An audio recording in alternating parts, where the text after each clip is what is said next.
श्रावण मास की शिवरात्रि पर्व है। बड़े उल्लास उमंग के साथ हमारे जो शिव भक्त हैं गंगा जी से, गंगोत्री से, हरिद्वार से जल लाकर जलाभिषेक कर रहे हैं। देवाधिदेव महादेव जी का जो ये बताते हैं कि जब जिस समय समुद्र का मंथन हुआ उस समय उससे अमृत और विष भी निकला। देवाधिदेव महादेव जी ने सृष्टि को बचाने के लिए विष का पान किया।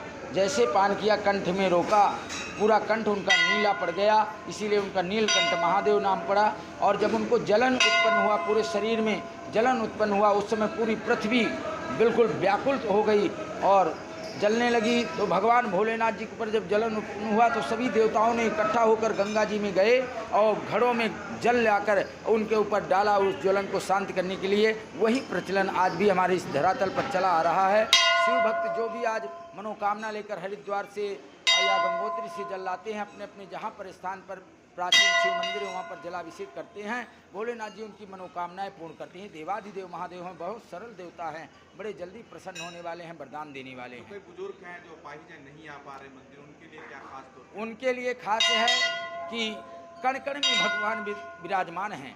अपने घर में पूरब या उत्तर की ओर आसन मुख करके बैठकर ओम नमः शिवाय राम राम का जाप करें, भोलेनाथ जी वहीं पर उनको प्रसन्न हो जाएंगे। कोई ज़रूरी नहीं कि हमको जंगल में जाने से ही भगवान की प्राप्ति होती है। ऐसे तो मृग इत्यादि जंगल में विचरण करते उनको भगवान मिल गए होते।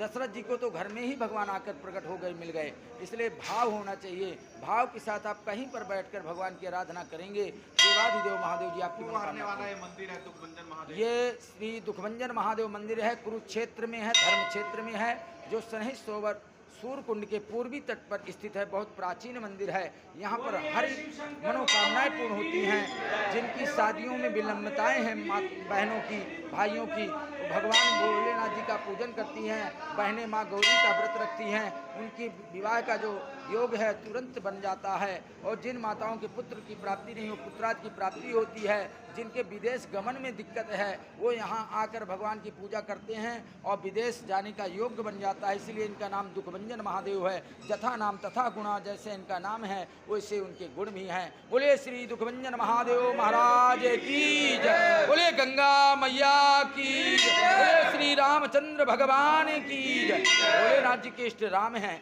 इसलिए रामचंद्र भगवान जी का स्मरण अवश्य करना है।